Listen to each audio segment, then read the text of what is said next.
So we're going to go ahead and get started since we're a few minutes behind already. And this is a session where we hear from the program officers at NASA and NSF. And we're lucky enough to have three of them with us today. Thorsten Markus from NASA Cryospheric Sciences, Kelly Brunt from Antarctic Glaciology and Arctic Natural Sciences, and Dave Porter from Antarctica Atmosphere and Oceans. And Kelly and Dave are rotators, so I don't know if that means you should go easy or hard on them, but make up your mind. And I think we're going to start with, we're going to go with NASA first, and then questions for NASA, and then NSF, and questions that are more relevant for NSF. And with that, I'll turn it over to Thorsten.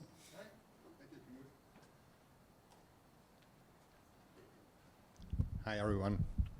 I just got here, so I don't have a badge yet. All right, that's fine. Sorry. All right, I'm Thorsten Markus. I'm at NASA headquarters. I manage the Cryosphere program and ISA-2 and the Earth System Explorers and Crystal and NSIDC as well. And among other things, we're funding out of the Cryospheric Sciences program, we're funding WAIS, together with NSF, and it started some years ago, and Paul Cutler, when he was a program manager for Arctic Glaciology, we talked a lot about, keeping WAIS alive and, having a new organizing committee with Matt and Peter and Knut and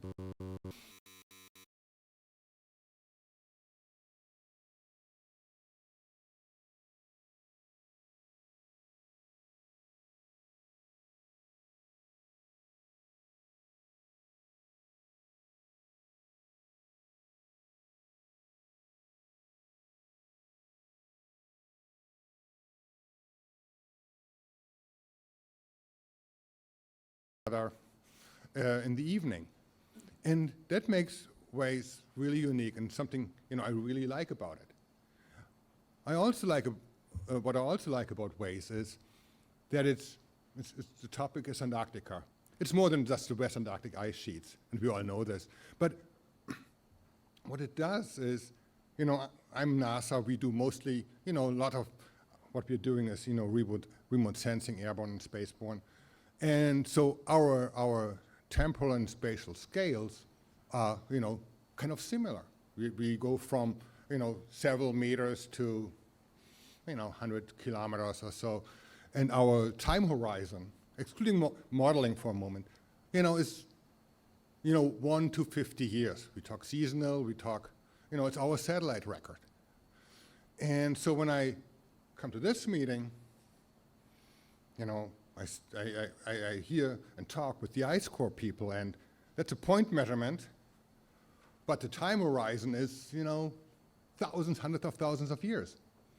So it's a great opportunity to, learn something about Antarctica, because I love Antarctica. That's the one thing I really do. I really love Antarctica. I did my PhD in Antarctica, where we go out of our very specific discipline, but we get together as a Antarctic science community, because we all, if you go to AGU, for example, the Ice Core people go to the Ice Core talks, the remote sensing people go to the remote sensing talks, and there's less of a synergy than what is able to to happen here at WAIS. So that's something I really value about WAIS, and it's very stimulating. After last WAIS, was it after last WAIS? Kelly, Paul Cutler, and we talked about a joint proposal call. Could we, NASA and NSF, have a proposal call together where our different research interests, where we combine our different research interests to really make, more use of what, the expertise that are generally funded by NSF and the expertise that is generally funded by NASA, where we combine those and, enhance science. So that's, I'm talking for too long, but it's, that's why I love WAIS and why I, every year I come to this remote place wherever wherever this is. So, and the other thing I want to talk a little bit about is two things. One is funding. I hate to talk about funding, but it's kind of like part of the job. And the other one is open science and cloud computing, I think. Funding is tight right now, and some people are frustrated. And part of my job is, 80%, I deliver negative news. For 20% of the people, I deliver positive news. So, my job is mostly to deliver negative news. But, while our funding situation isn't that great right now, much less than worse than we hoped so with the change in administration, with the Biden administration, et cetera. The situation is not as bad. We still do fun, exciting science. We are still launching exciting satellite missions. And if you're a remote sensing person interested in remote sensing, I suggest get involved into these upcoming satellite missions because they are happening. We spend a lot of effort, time, money into those satellite missions. So it's a great way to get involved with NASA science. The other thing I want to talk about is cloud computing. NASA is very committed to cloud computing. Our data centers, all of our data are in the process of being moved into the cloud. Physical Oceanography DAC, the Physical Oceanography Data Center at JPL is already completely in the cloud. NSIDC, the National Snow and Ice Data Center, is moving very fast to the cloud as well. And there's some apprehension in the community, and I get that. There is some uncertainty. How are we dealing with the cost? And I get that as well. And that's something that's a serious concern because, honestly, we, NASA, haven't figured it fully out how to handle the costs for cloud computing, for AWS. But on the other hand, it provides a phenomenal opportunity to do science in a way that we could not have done before. So far, we had to download data. We can subset data, but we had to download the data to our computer and then, analyze the data. With cloud computing, we have all the satellite data, whether it's NASA, whether it's ESA, in fact, at our fingertips. And we can just really start to think Antarctic system science. We are so open in terms of what data we can use, because we do not have to download data anymore. So I think there are huge opportunities at the horizon to do breakthrough science. And maybe some of those discussions will happen here at this meeting as well. And that's, I think, all I wanted to say. Let me look at my notes. Sorry, I thought I'd do slides, and then I decided against it.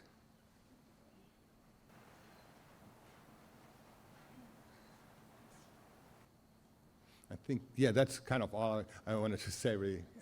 If you have any questions, please. I'm around. I'm leaving on Thursday. Or if you have any questions right now, please ask. If not, thank you. If anyone does have NASA-specific questions or other questions for Thorsten, please feel free to ask now.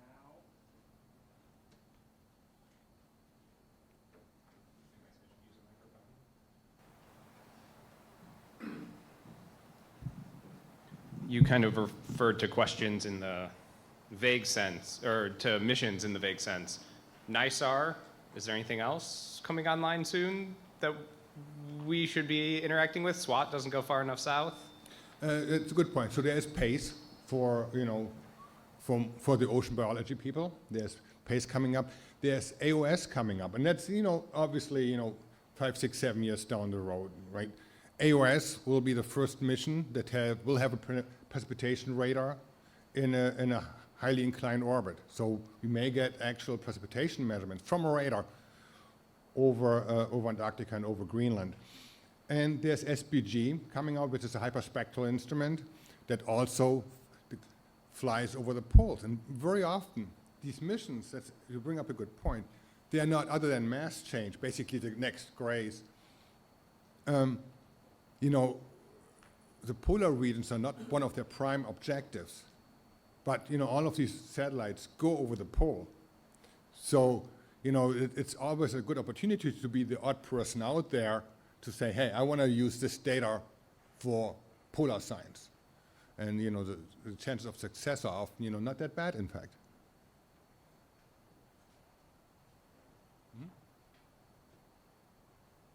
So there's some extraterrestrial glaciology on the horizon. Extraterrestrial glaciology on the horizon with work on Europa and other missions. Are there any plans for joint funding or analysis calls with respect to those missions that might interest some in this community? I just talked with Dusty about it. So, good question.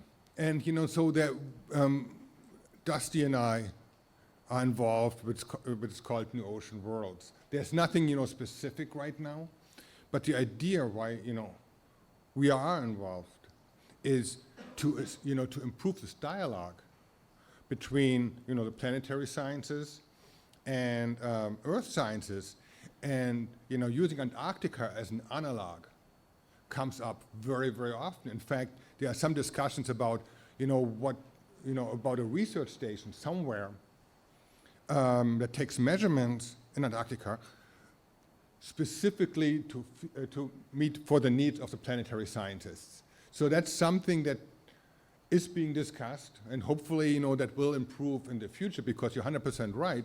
In the past, it has been kind of siloed a little bit. And so we're, with our involvement, we're trying to improve that dialogue and get Earth cryospheric sciences involved with planetary sciences missions. That's an excellent point. Other questions?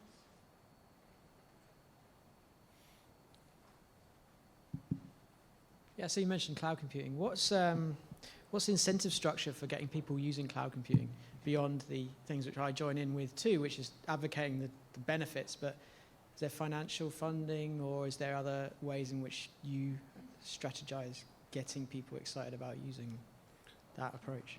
So, I mean, well, the incentive is clearly the science, right? The cost model is, you know, as I said, it's a little uncertain right now. Well, actually, it was Tasha Snow and Joanna Milstein, she's a graduate student at MIT, they wrote a proposal which is going to be funded by ISA2 and by a transformation into open science, the TOPS program at NASA headquarters, that tries to reduce the step towards cloud computing for our scientists. And I don't know whether there's some discussion on CryoCloud at that meeting. I forgot. But there's a workshop on Thursday. Oh, that's right. Okay, so there's a workshop on on Thursday about CryoCloud. And so, you know, the younger scientists of you, or the not so young scientists, are encouraged to attend that workshop maybe to, you know, make it easier to get into cloud computing.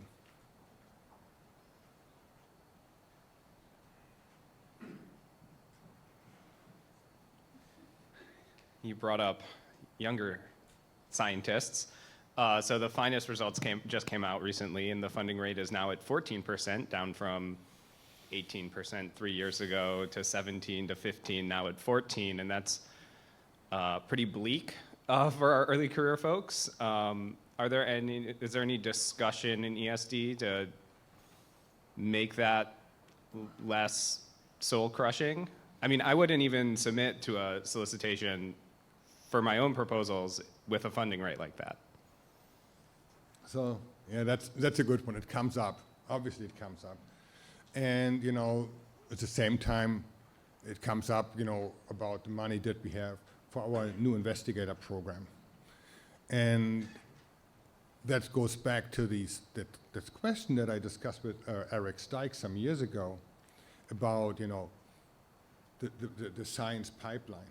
You know, if we have so many students and there's no money for postdocs, and then we have so many postdocs and there's no money for career positions, we are running into a problem because we just create frustration.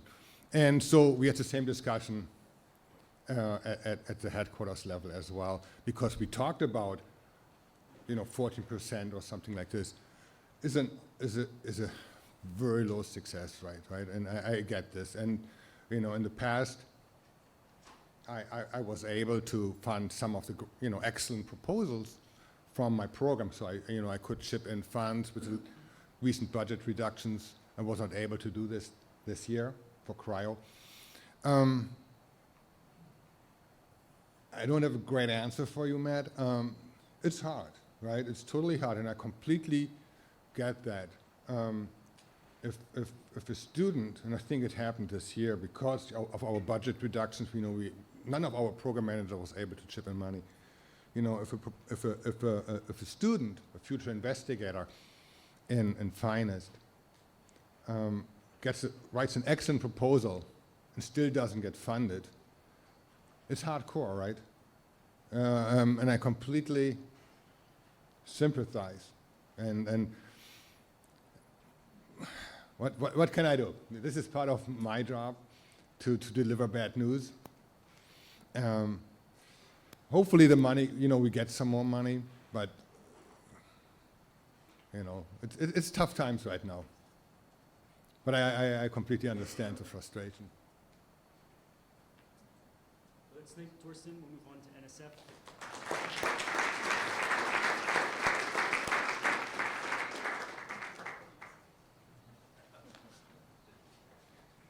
How's it going?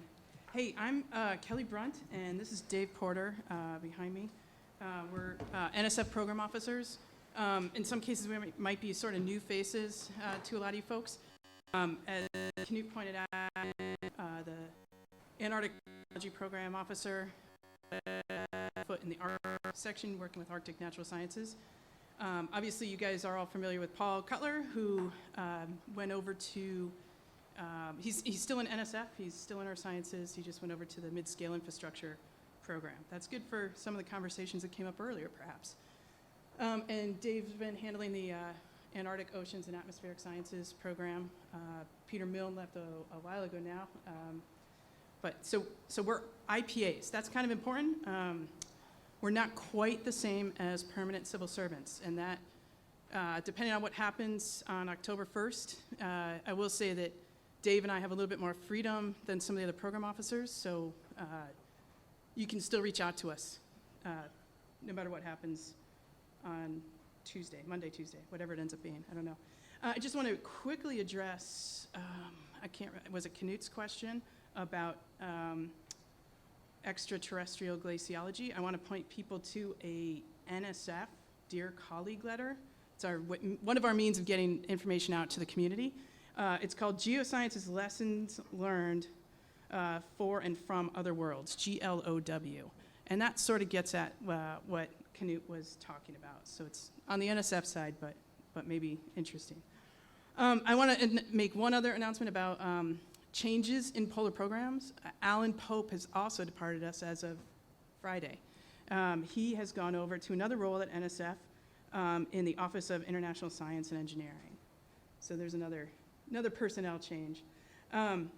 So I mentioned Dear Colleague letters, and I'm sure that a lot of you, if not all of you, hopefully, are aware of the Dear Colleague letter we put out discussing the difficulties right now in supporting deep field science, actually a couple different types of field science in the Antarctic program. If you're not familiar with that, please look at that. Again, it's USAP Logistics Dear Colleague letter from about 2023. But basically, it kind of draws out some of the limitations we have and some of the pinch points, and more importantly, the timescales associated with some of those pinch points. Some of them are for just a few years out into the future. Some of them, I think there's a phrase in there, end of decade type timescales. So be mindful of that. Make yourself aware of those.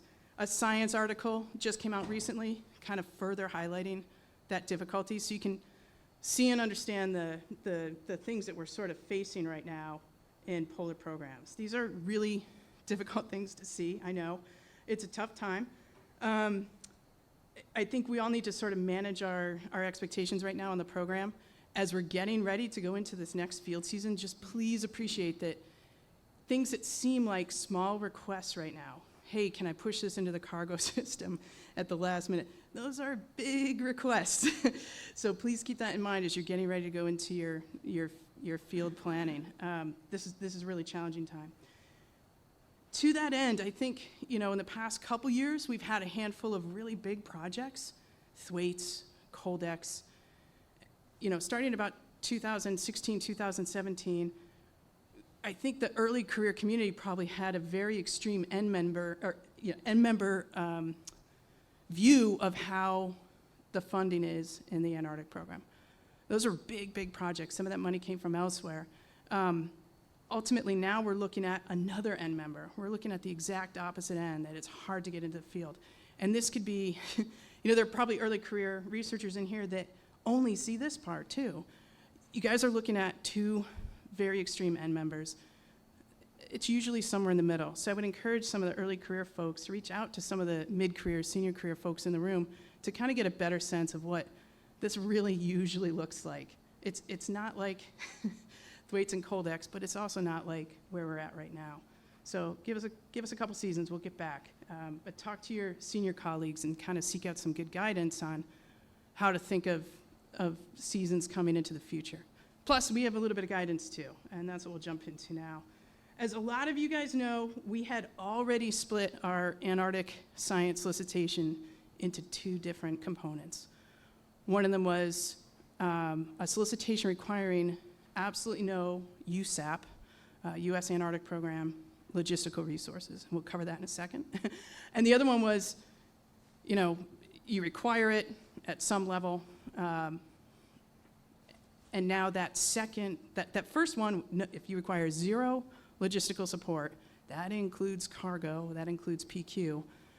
There's one solicitation for that, no deadlines, steady on. For those that require logistical support, we are requiring something called a concept outline, and that has a deadline of roughly middle of January 15th or so of every year. Then it has a full proposal deadline around June 15th, June 1st or June 15th, I can't quite remember. There are some advantages for us for those concept outlines. Obviously, it gives us an idea of what you're doing, how you think you want to do it. The other thing I think that concept outline does is starts a conversation between you folks and us at a really early stage. I think this really helps with a couple things. I think it helps eliminate some of the barriers to entry that folks new to Antarctic science kind of experience. Oh my God, what am I doing? How do I put this together? How do I, fill things out? What's possible? It's going to start conversations really early, so I hope that you guys see the advantage there. Somebody in this room also suggested that, man, if you have a harebrained idea, a 2-page sort of proposal is a good thing to put in, and a lot less time to do so than a 15-page harebrained idea. And believe it or not, we really do like the harebrained ideas. So hopefully you guys see the advantages to the concept outlines like we see.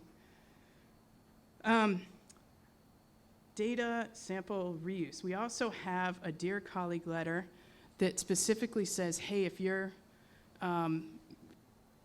doing a data reuse, a sample reuse type study, those are, obviously what we're really looking for right now, non-field-based data sample and reuse.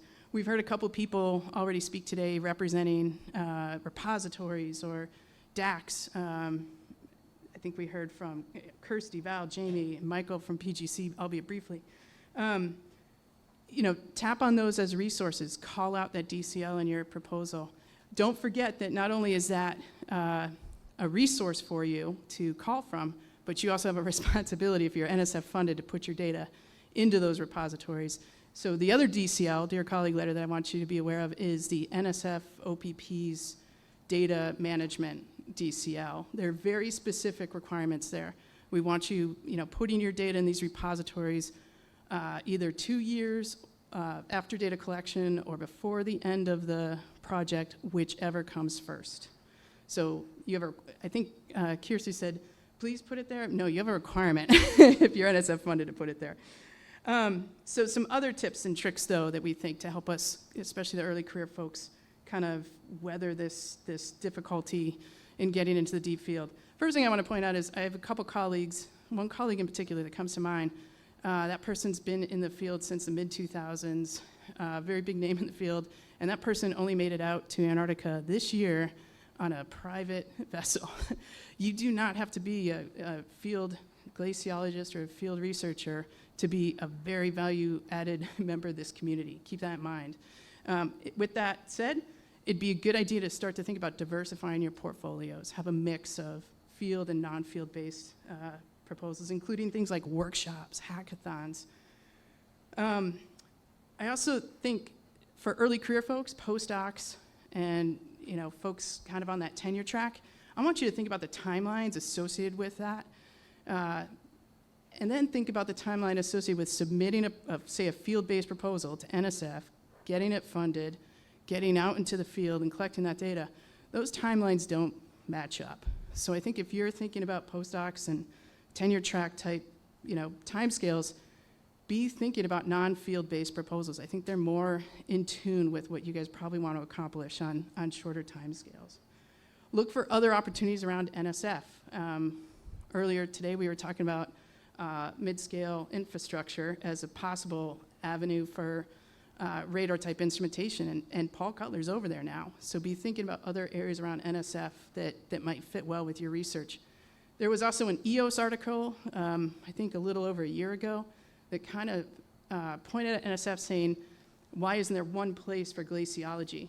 Well, in a climate like this, I'm kind of glad there isn't just one pot of money. I'm kind of glad that we have a couple different opportunities around NSF for this community to be looking for research dollars. So look around NSF. Look for other opportunities with other federal agencies. Thorsten has spoken how the program officers are working together to kind of find good opportunities to help each other out.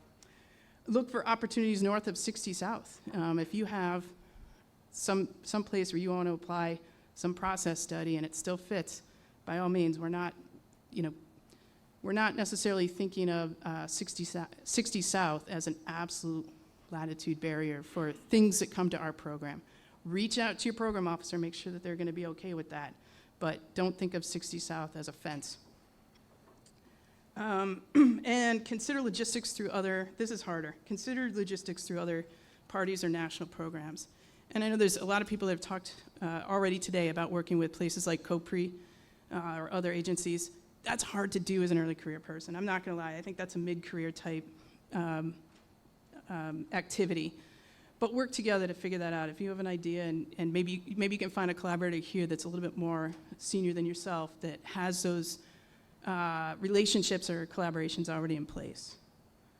And a selfish plug from NSF, I just want to say that we are always looking for ad hoc reviewers and panelists. If you're interested in doing that, I think it's a really good thing for folks to do, especially if you're early career. Being on a panel is very valuable. You really get to see, what we kind of refer to as a sausage-making process. It really, you get to see what reviewers are looking for in solid, strong proposals. And I'll say that that's even important for mid and senior career folks, because I think that the mood of our reviewing community and our panelist community evolves. And they're thinking about things differently today than they did, say, 5-10 years ago.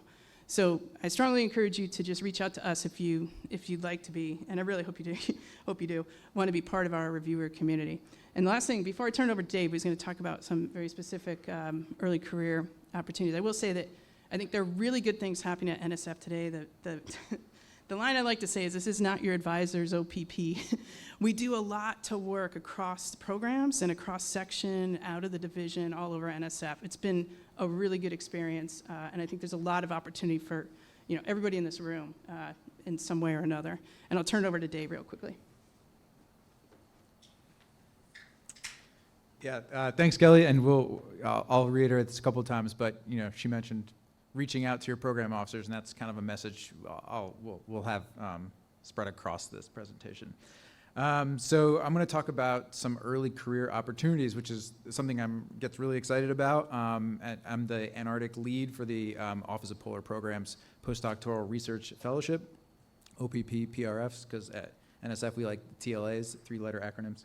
So, but the first opportunity is the DDRI, which is the Doctoral Dissertation Research Improvement Grants. So these are smaller pots of money. So I'll talk about this in a bit. Then there's the PRFs, and then finally there's careers. So these sort of mid-level early faculty careers. I'm really just going to talk about the first two. So the DDRIs. So these are submitted by the faculty PI. So this is going to be a little bit more of a nuts and bolts than Kelly's was. So this is really helpful.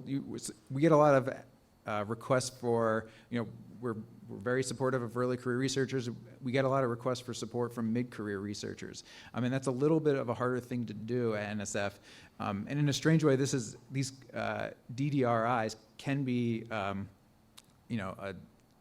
another way to support mid-career faculty because they can bridge these gaps in funding for doctoral students. So we see this as a way to help mid-career early faculty.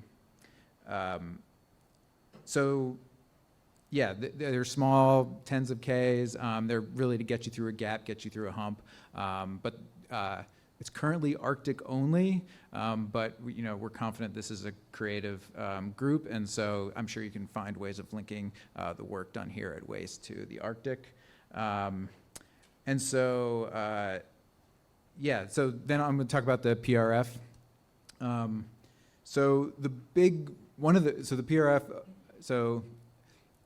All the divisions within the Geoscience Directorate have PRFs now. OPP was kind of one of the last. And it was really started during COVID as a recognition that early career researchers, with the shutdown and not being able to go into the field, didn't have a lot of the same opportunities. And so, and I think we've been very successful at that. And the other, we recognize that are from kind of research as a grad faculty member, and part of that is learning how to ask better questions. It's learning how to write proposals, and we recognize that's a high bar. And instead of submitting lots of unsuccessful proposals to NSF, which isn't good for anyone, we see these PRFs as a way of learning how to write proposals. So. Successful proposals. So there's a target date for this. Myself and the Arctic lead on the other side, whoever it might be, really work with the students to craft these in a better way. So it's not like, oh, it's not compliant, we're shutting it down. So every single person who proposes, we're working with. And this is kind of tied into what Kelly was saying before, which is we're trying to come up with ways of starting the conversation with NSF at an earlier stage. So we're trying to show that we're on the same team and trying to get these ideas developed, and that's better for everyone. And the PRF is one of those mechanisms. So so I guess they're 2-year projects. They're short. They can include field work if you're in the Arctic, but in a limited case. In the Antarctic, there's no field work permitted for these, pretty much across the board. And that's because they're 2 years, and if you think about exactly what Kelly was just saying is, we want this to be your stepping stone to a faculty position. If you're spending your whole postdoc trying to figure out how to get into the field, you're not going to get the publications, you're not going to get that exposure. So we're looking for well-defined deliverables, well-defined methods, kind of packed up into 2-year projects.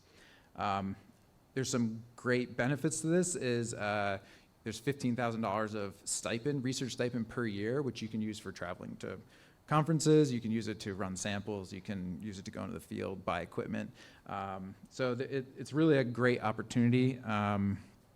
We funded 20% more dollar value than we have in the previous any year this year.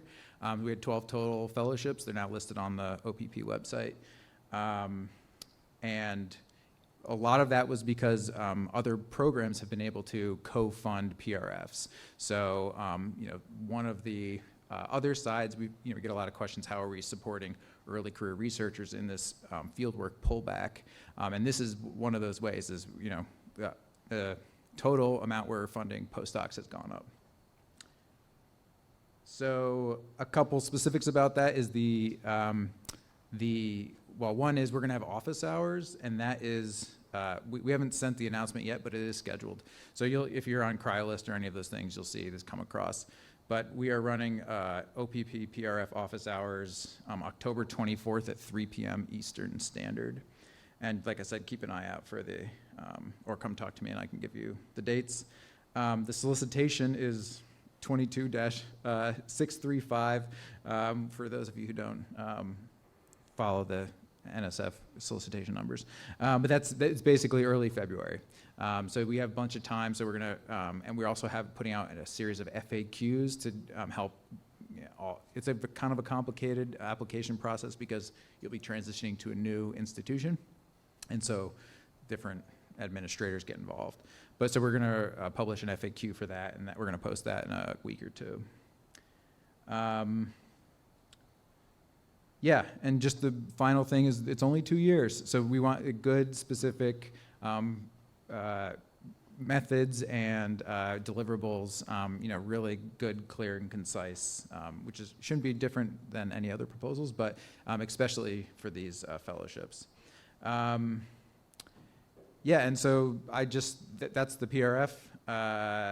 And yeah, I think just in general, how to engage with NSF more is that, as Kelly said, we're really open to talking with PIs, and being rotators, we're recently on the other side, and we want to, NSF should be approachable. That's what I wanted when I was a PI, and so, please email us. We're probably going to ask you for a one-pager, so you can just, send the one-pager to us at the start, which are, basically what your research ideas are, the who, what, why, when, a rough budget, if you'll need field work, who the personnel might be. And then we'll schedule a Zoom and we'll get on and we'll talk about it. And we want to make, like Kelly said, it's not your advisor's OPP, and that's definitely the feeling I got since coming. So yeah, I think that's probably where I'll leave it. And questions? Oh yeah, and we're going to be talking about a couple targeted things next couple of days, so. Yeah, and we're here all the way through Thursday evening.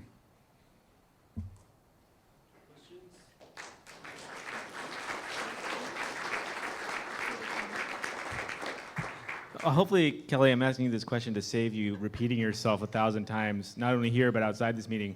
Can you give us some thoughts on potential impacts of a government shutdown on the field season in Antarctica? Yeah, thanks for that, Peter. As I mentioned, Dave and I, first of all, are IPAs. So if you look at an org chart, if you just type in NSF, GEO, OPP, org chart, I know that's like a lot of words, but it's pretty straightforward. PDF will pop up, and you'll see who are the permanent folks and who are the rotators. And rotators have a little bit more freedom and flexibility. So please feel free to email the rotators through this if you have questions. The second thing I'll say is that we had a big shutdown in 2013, and it created chaos. And the recovery from that took a few years, to get back. And so we've protected ourselves. The U.S. Antarctic, the NSF forward funds the U.S. Antarctic program to a certain degree to mitigate the impact of any event like this. That being said, there's a lot of moving parts to getting everybody out into the field, and we can't control them all. So I can't say there won't be no impact, but as far as, we're kind of moving, steady on, no matter what happens on say, whatever it is, Monday, Tuesday. Thank you very much, Peter. Yeah, thanks. I have a question from Slido from a grad student Yeah. about any potential for grad students to get involved in the review process as a panelist. That's a little tougher. I think I would say that it might be program officer by program officer. It's certainly not a panel level, but if you're something like ABD, reach out to the program officers and we'll give you guidance on what we think you can do from an ad hoc perspective. That's a harder question. Sorry about that. I think if you're ABD, I think many of us are really interested in hearing, thinking about using folks, especially getting them indoctrinated early in the process. I think we're able to do that if they're ABD, but I could be wrong. Hi, so back in the day, you'd hear a lot about the concept of proposal pressure, that get your proposals in and then the various programs could use that for justification for the internal distribution of funding. I'm not hearing that message here today, but just in terms of that balance, yeah. I can start.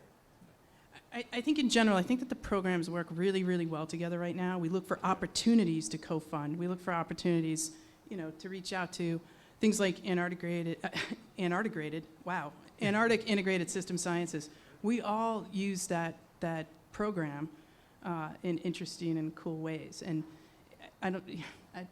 you could correct me if I'm wrong. I think that for the most part, those have been that program has been used to co-fund and not directly fund. So we're looking for better ways to co-fund and reaching out of our section to other areas. So it's not something we talk about behind this, at NSF. So I just think I think that the way that things are evolving at NSF is great. There's just a lot more interaction.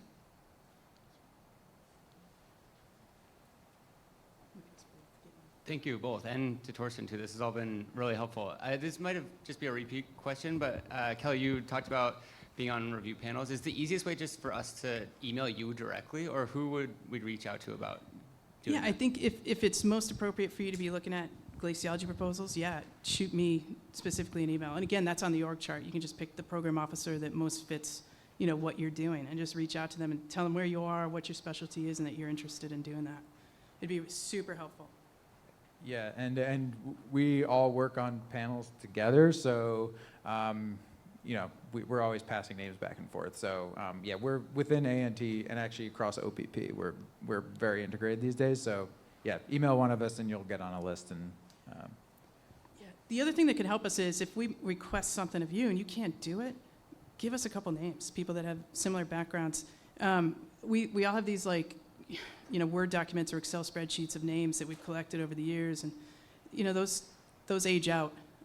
So having good input from the community about the next generation is also extremely helpful. Thank you both. This is actually more of a comment more than a question, but just so you all know, there are a few of us in this room that have applied for the OPP PRF and have been awarded the OPP PRF. And so if you are a graduate student and you're thinking about applying and you want to talk to someone that's been through it or could provide examples, just talk to each other, and I'm sure we'd be happy to share as well. Yeah, can you raise your hand if you've actually been awarded a PRF recently? Look around, everybody. This is cool. Good. Okay, I got two questions from online. One, I guess, is for Thorsten. Finest took 6 months to announce. Is there any way that it could be expedited? That's a long time in the life of a student. That would definitely help. Is he gone? Oh, there. It's like, Yeah, I mean, 6 months is kind of, our ballpark estimate for the review process. And finest is a big call because it's not only cryo, it's all other disciplines as well. I think it's like 300-something proposals that need to be evaluated. 6 months is not that bad, and it's I'm sorry that we cannot make it faster. I think it's kind of like what we're trying to achieve within 6 months. and maybe I'll just follow up on the next one because it's somewhat related. How will the GRFP be affected by the shutdown? And maybe both NASA and NSF can kind of, I guess actually NSF did, but I don't know if NASA wants to comment about how the shutdown might affect their programs. Yeah, that's a good question. But this was the GRFP. Is that? yeah, the Graduate Research Fellow. Yeah. I don't know the deadline, so Kelly's looking it up. Maybe people here probably know. So shutdown affects programs in different ways. If you're running a panel, the panels can't happen. If you're a panelist, you're a temporary federal employee, things like that. So each program handles it in different ways. So the deadline's the 20th. That would be a long shutdown, but I think there probably will be, for a submission deadline, there probably be pushback, but I don't. Yeah, I think if we run up against that, something might change. 20 days that's a big time window. Again, if you have questions during the submission process, look on the org chart and reach out to the IPAs with questions. I'm not even sure, you might get an out of office, I don't know, but please reach out to the IPAs. They're going to be the ones that can help at least get us through some of the questions. Yeah, if there's a government shutdown, the cryo call is due in October 12th, And I'm pretty sure that will be very quickly delayed if there's, even a short shutdown. NASA is very flexible when it comes to delaying proposal calls in case there's a hurricane, a flood, or something like this. So if there's a shutdown, that call will certainly be delayed. Obviously, we cannot answer email or anything like this. I don't think we are allowed to use any NASA resources. Yeah, that's all I can say. Hopefully this will be a short one. Hi, thank you both. Kelly, you might have answered this question, but where is the home within NSF for non-polar glaciology? Yeah, you got to be creative. It's, there's a couple folks in, was it geomorphology? What's it? Yeah, around EAR. Again, don't be afraid of a 60 South fence for right now. You can also start with me, and I can help in that one-pager conversation that we were just having. Part of that conversation is helping you find the right program.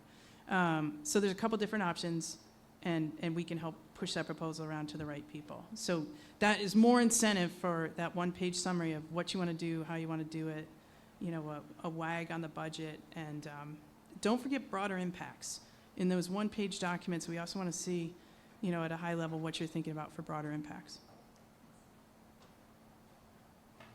So we are going to have to kind of stop the questions since we're already more than 10 minutes over, but please do talk to all the program officers while you're here. And just to follow up that question, since I'm going through that process right now, we were recommended to talk to geomorphology, to geophysics, and to hydrology, as well as hazards. And so we'll likely, one of them will take the lead, but they will likely have multiple different NSF programs involved in any proposal, as well as potentially glaciology, although in ours, the decision was not to go to glaciology at all. So it might be revised. Anyway, let's thank the program officers again, and we'll start with the next session.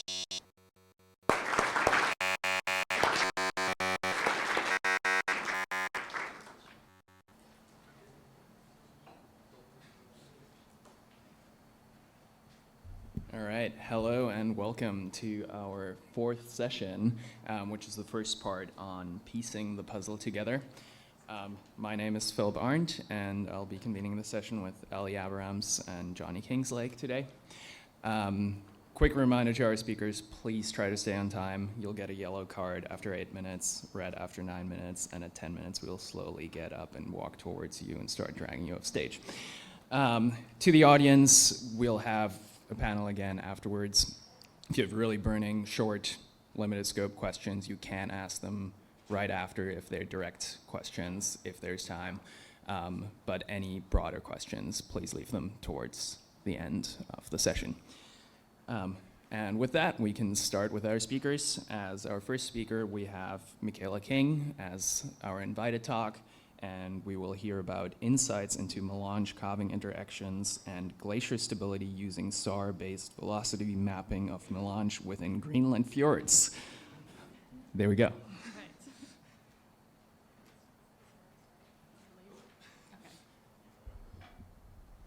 Yeah.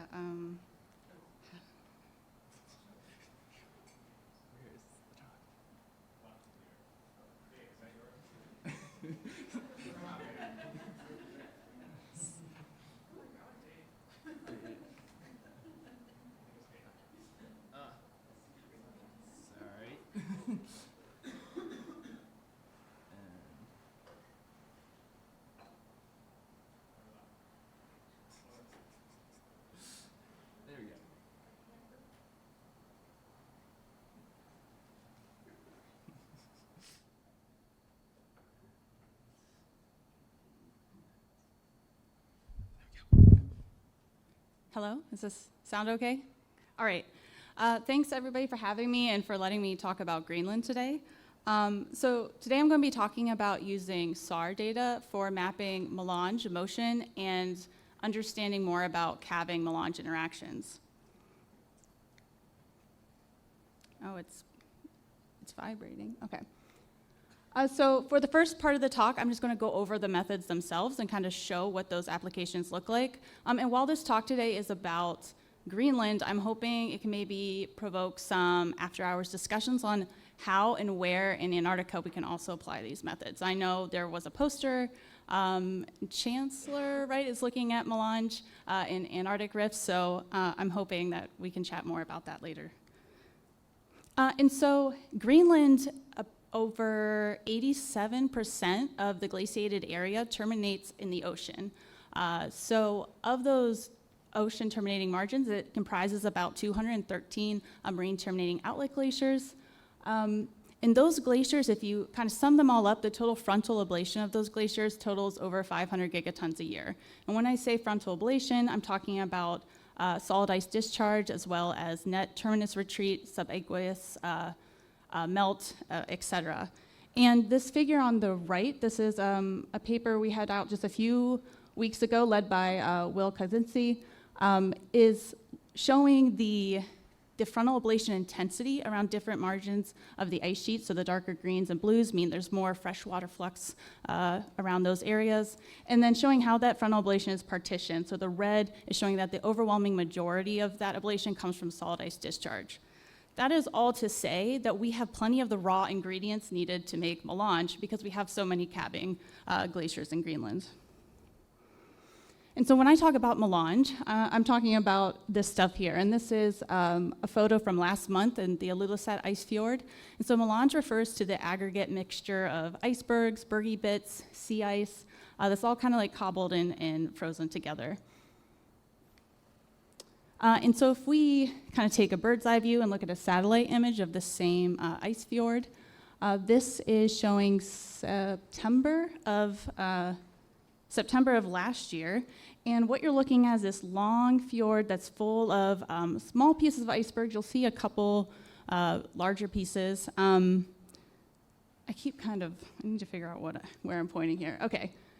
Here, you see there's a lot of big icebergs here, and that's because there's an underwater moraine there that's kind of grounding a lot of these big bergs. And they sort of form a cork that helps to hold back the rest of the ice melange.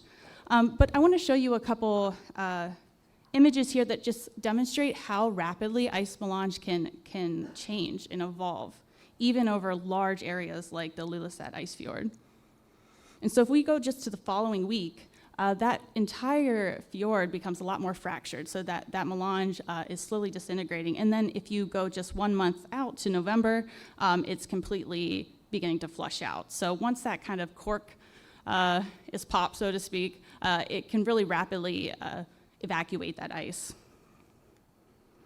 And there's been quite a few papers that have identified the role that melange can play in the seasonality of calving, so the retreat and advance cycles at glaciers in Greenland.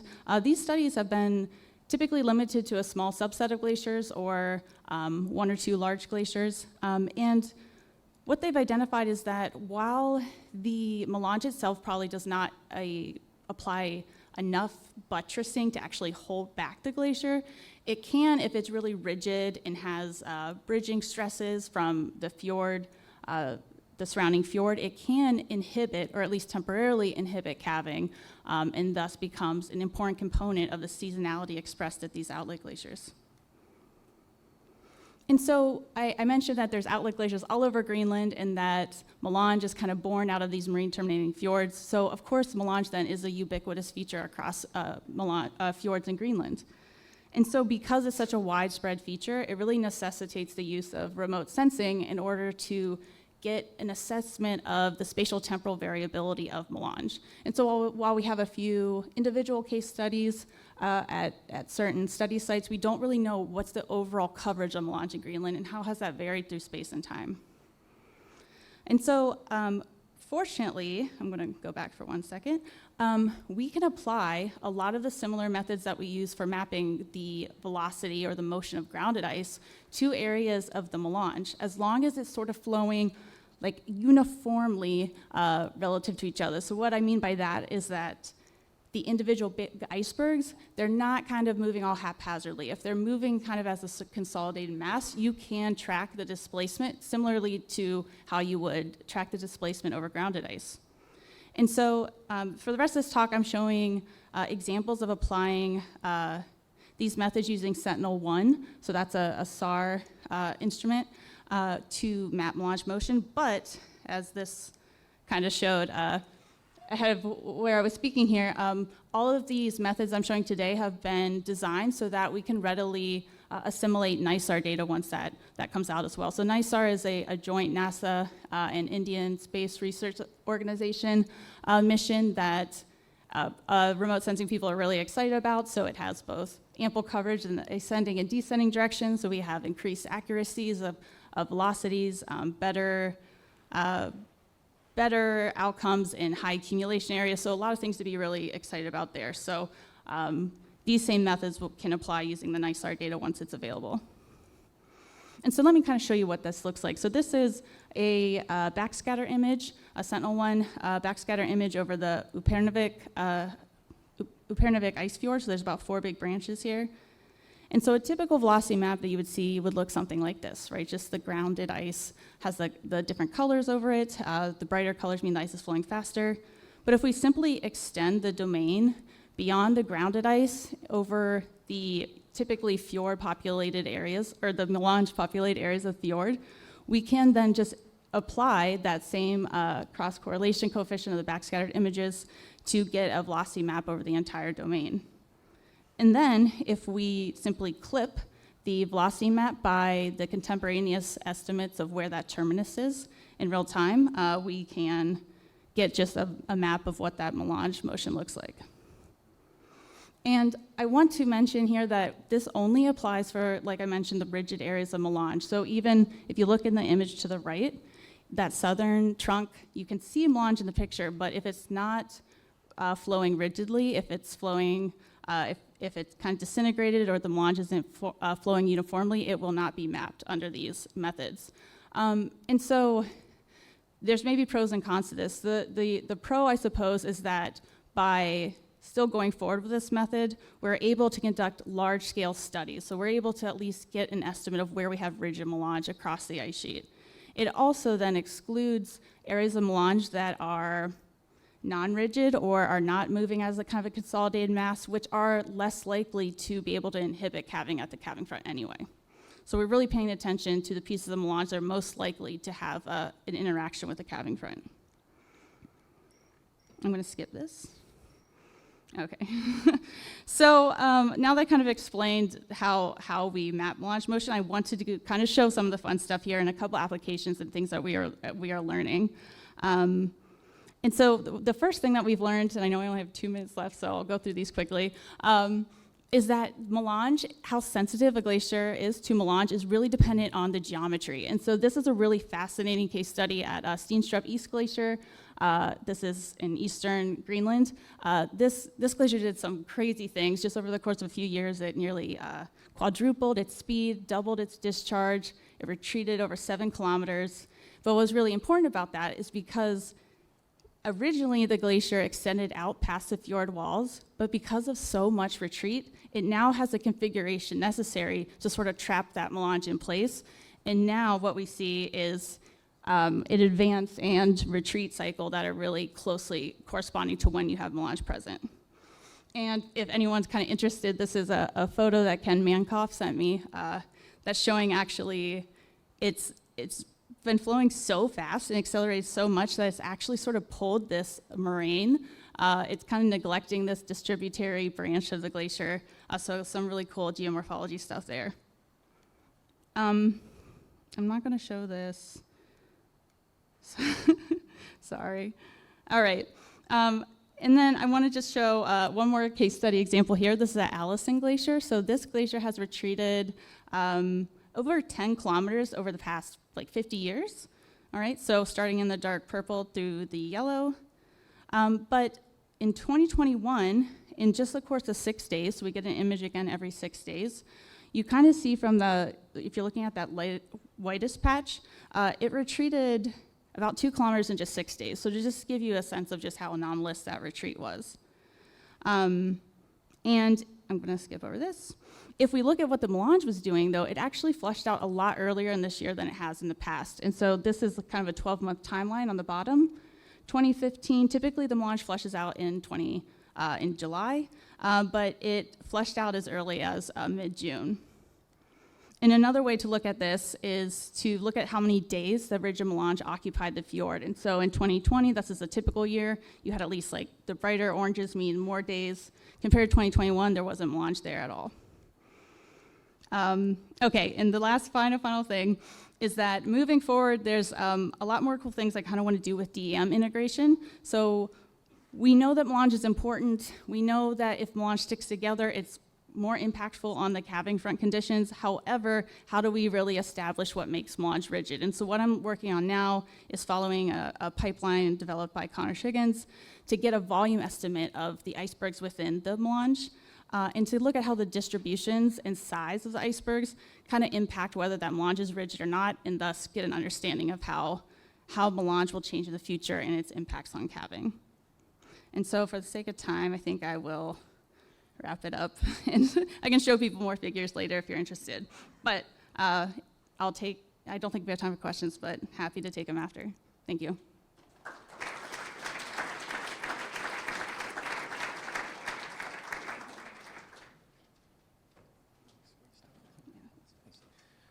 Thanks, Michalea. And we are moving on from piecing the puzzle together between the melange and calving to superglacial lakes and ice flow. So we'll be hearing from Stacy, Larochelle, on synchronous hydrofracture-driven drainages of neighboring superglacial lakes and their impact on ice flow. Thank you. Hi, everyone. Thanks for having me. Thanks for being here, and thanks for also allowing me to speak about Greenland. So I'm a postdoc at Lamont Doherty Earth Observatory, working with Johnny Kingslake and Meredith Nettles and Laura Stevens at Oxford.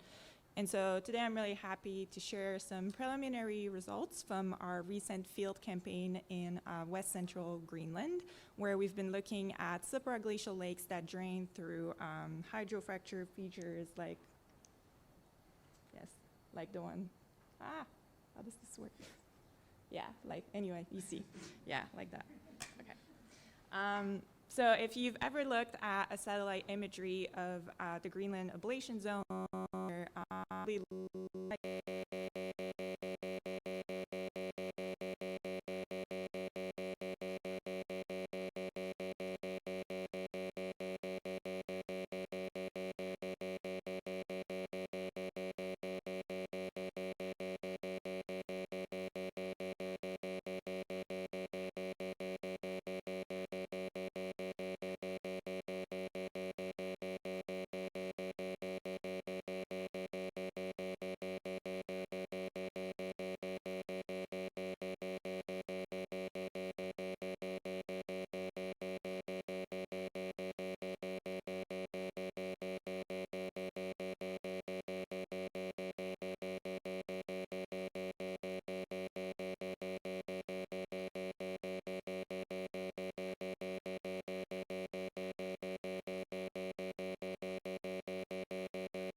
figure out the conditions necessary to create these hydrofracture drainage events.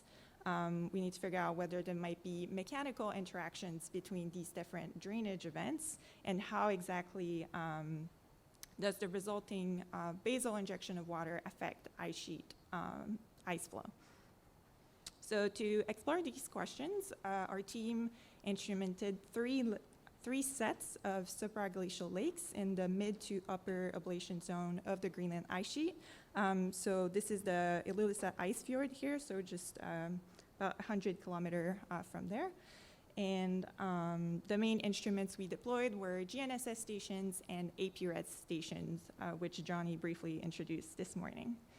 And so in this talk, I'll only focus on the GNSS instruments. And so these instruments simply track the displacement of the ice at the surface of the ice.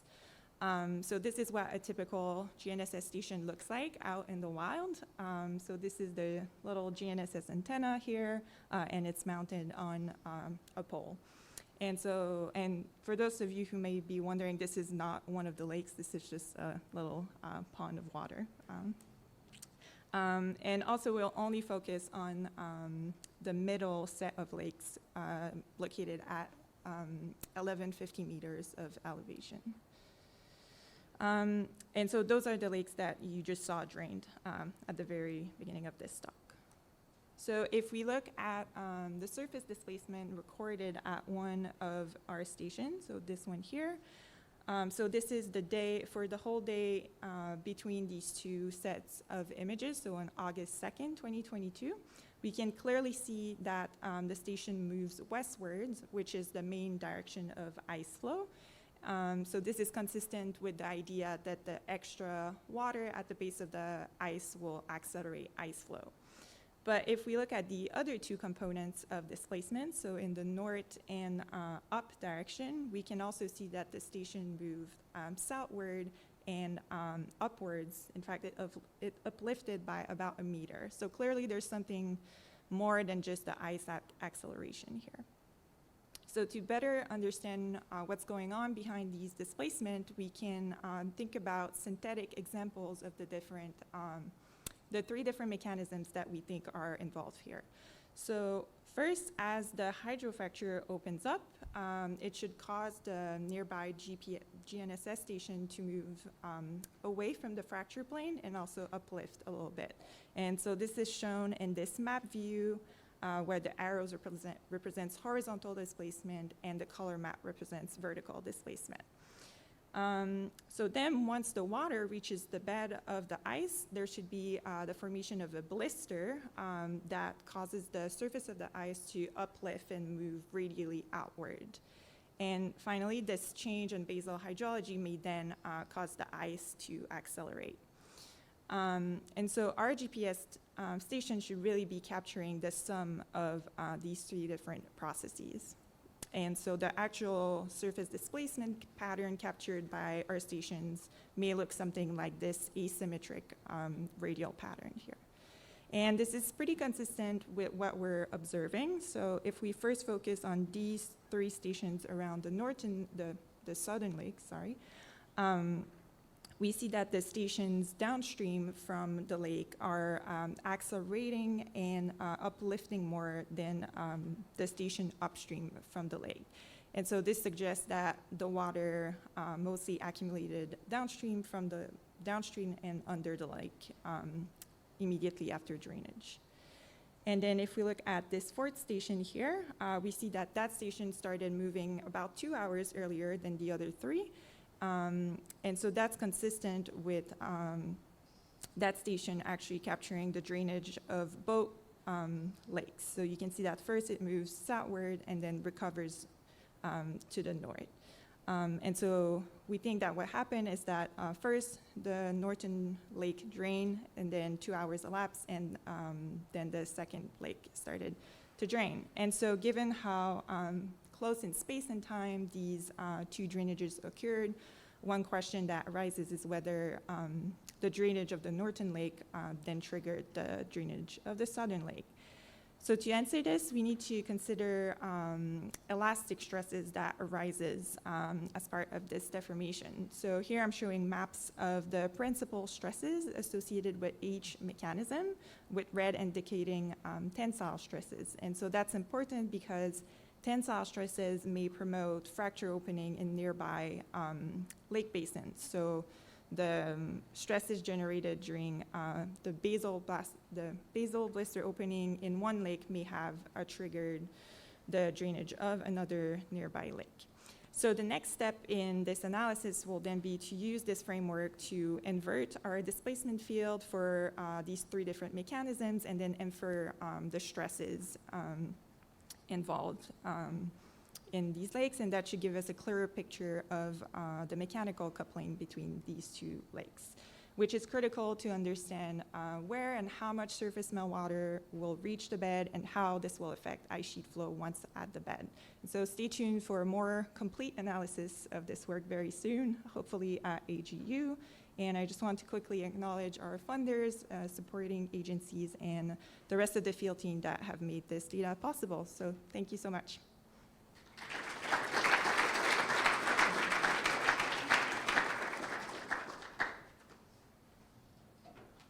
Thanks for staying on time.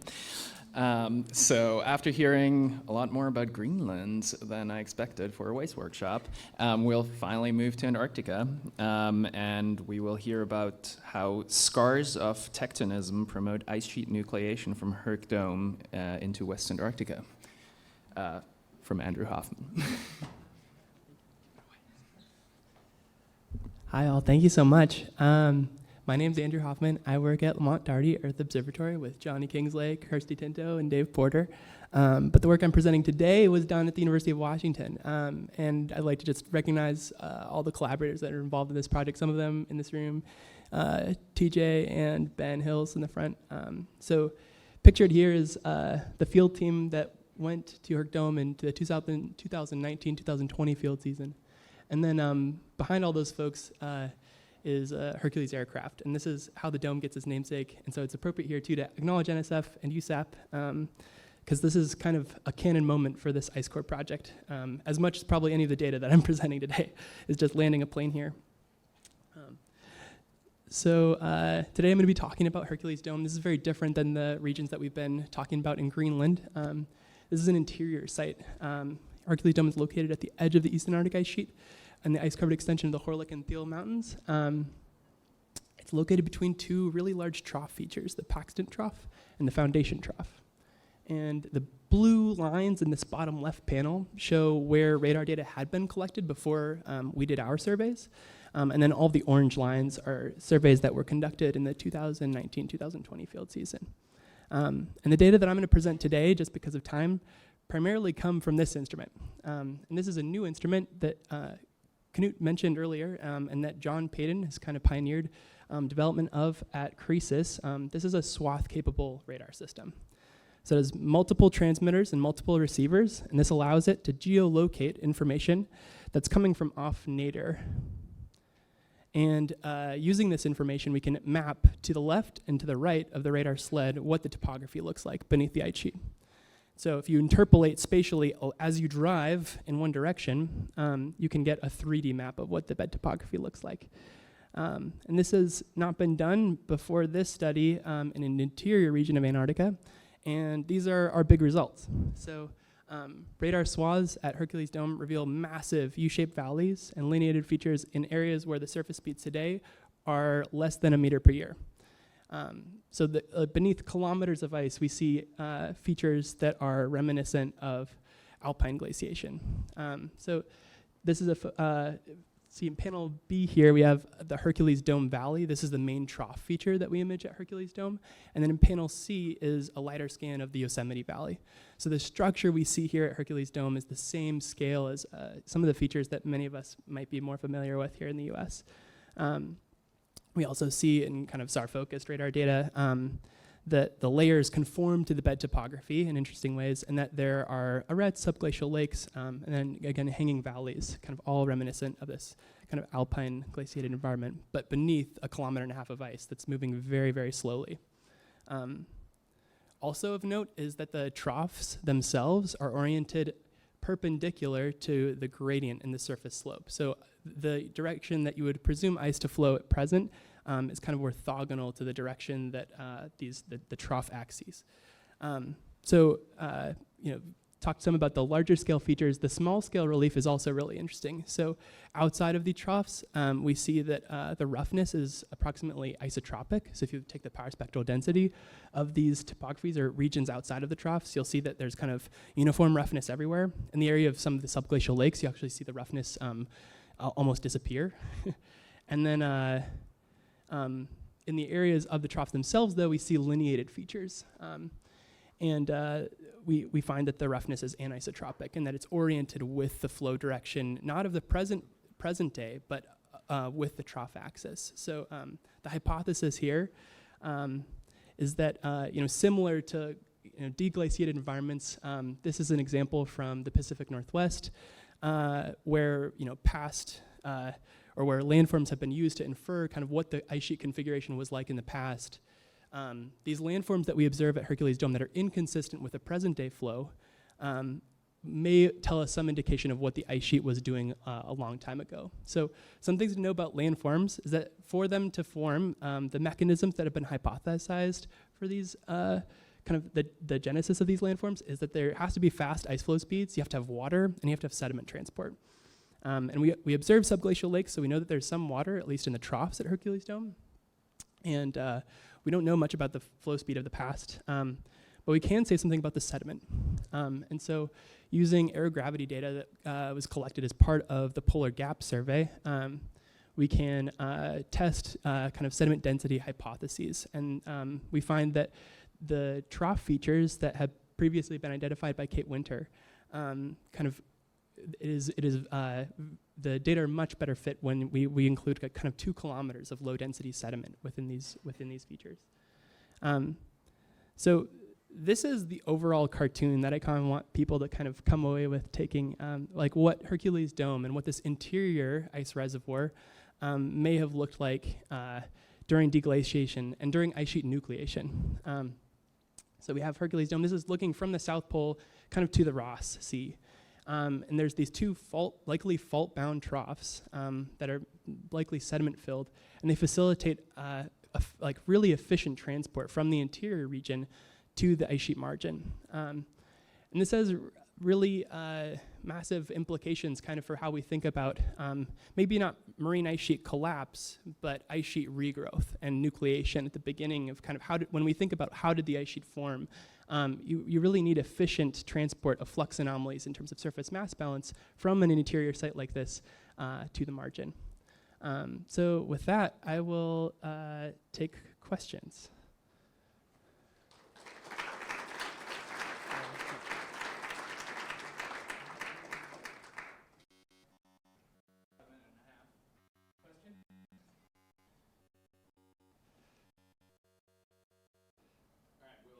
Sorry. Yeah.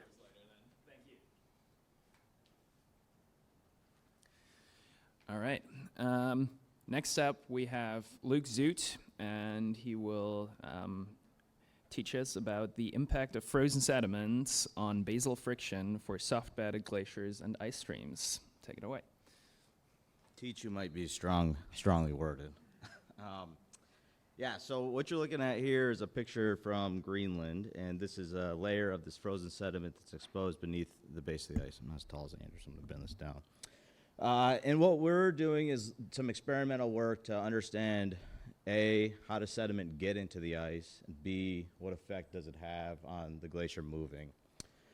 This talk is done with a bunch of collaborators. The second guy here, Dougal Hansen, did most of the work, so if you don't like it, you can take it up with him. He's in the back. Just to set the stage, this is a picture, another one of these. So what you're seeing is the ice on top here, and then there's this so-called frozen fringe below it. And the idea is that this material is entrained at the ice bed interface over time. Below that, there's another zone of this unfrozen material, and as the ice slides over the top, it's deforming this unfrozen material, and that's what's giving rise to the motion of the glacier. So this frictional response is, dictating the flow speed of the glacier to some respect, and to a larger respect, dictating how much sediment glaciers can move around.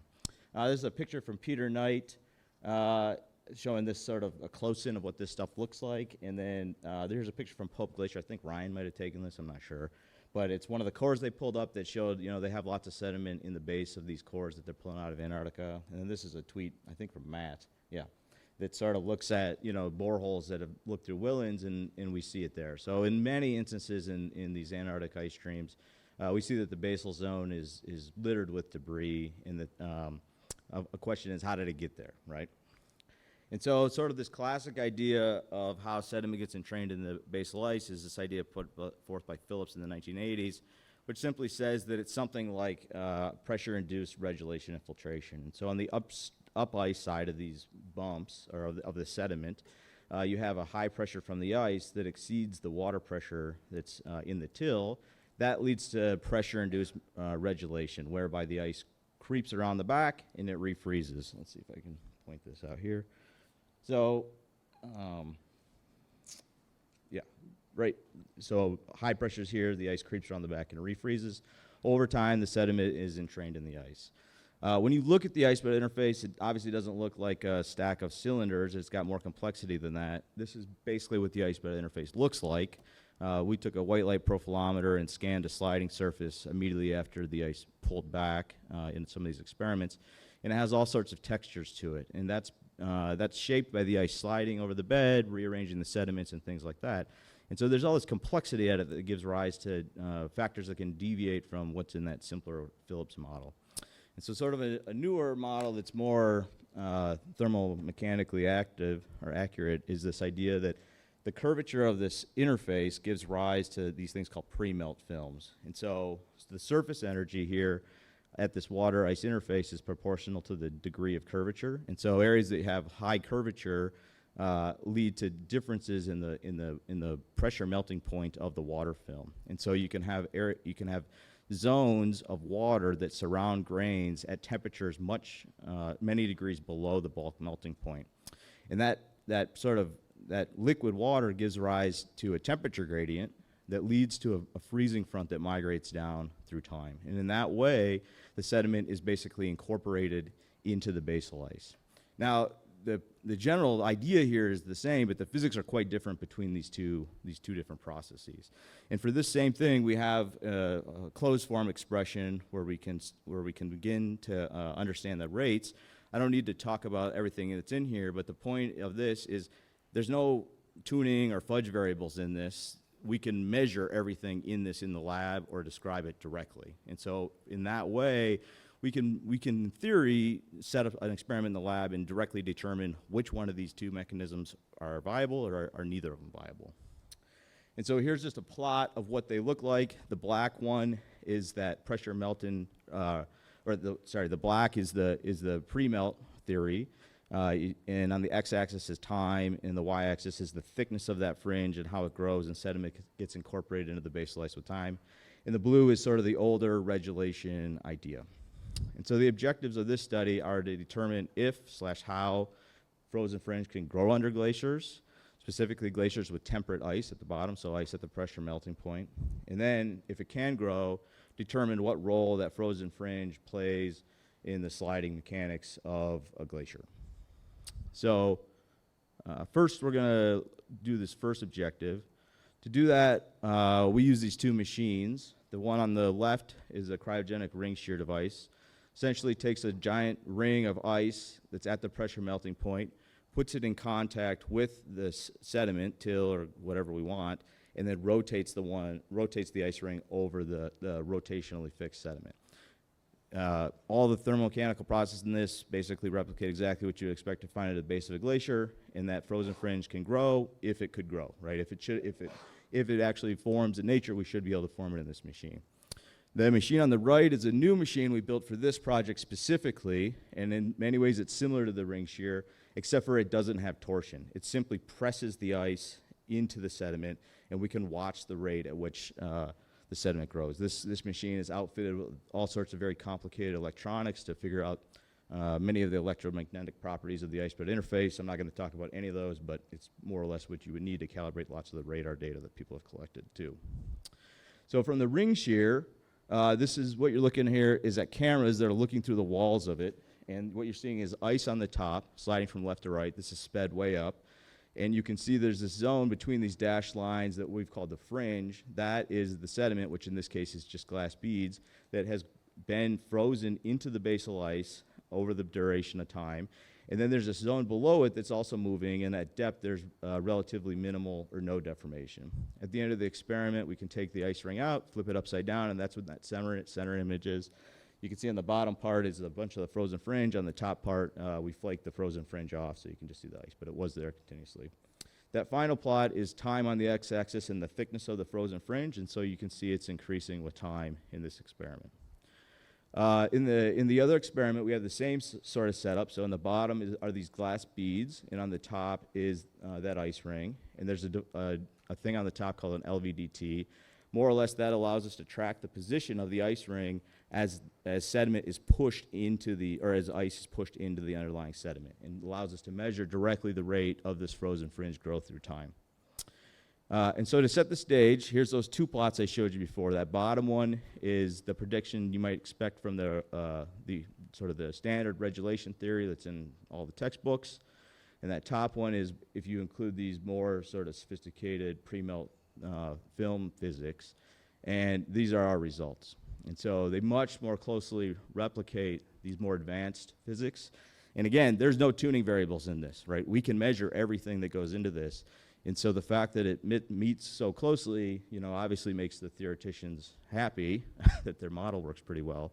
But it's pretty interesting because if you see, there's 4 orders of magnitude more ability to entrain sediment in the basal ice than maybe we thought there was previously from this process.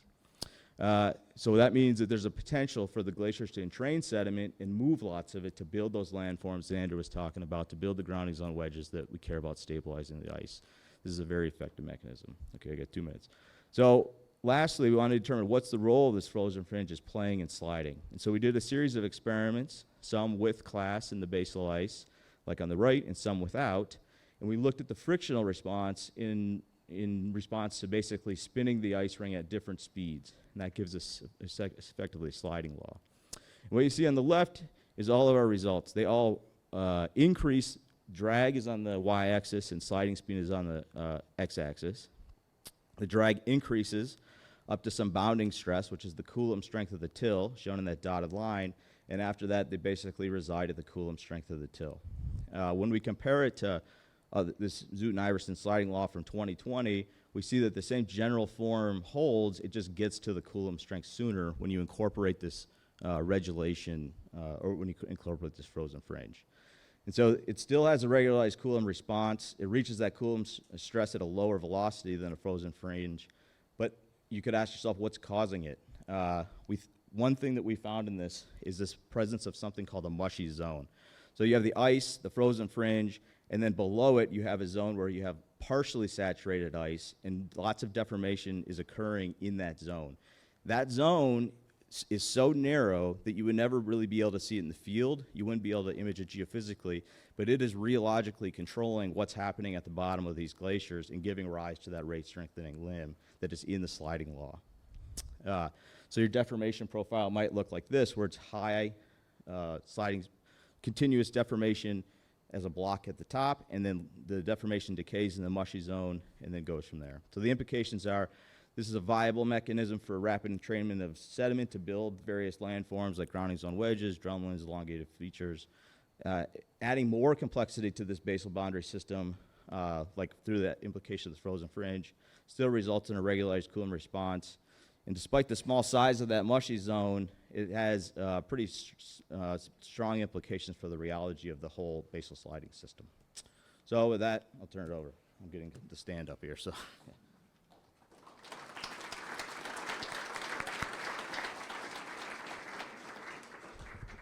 Thank you. And now, last but not least, we will hear from Terry Wilson about accelerating understanding of ice sheet solid earth feedbacks and future sea level change.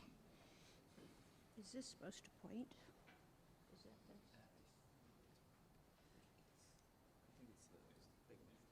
Oh, the big one? What?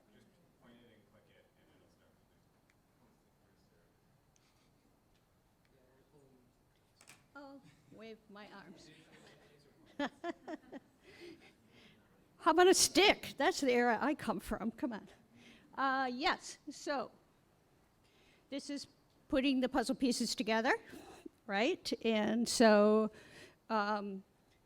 everyone here shares the goal of improving our ability to make future sea level projections. It's the heart of WAIS workshops through time.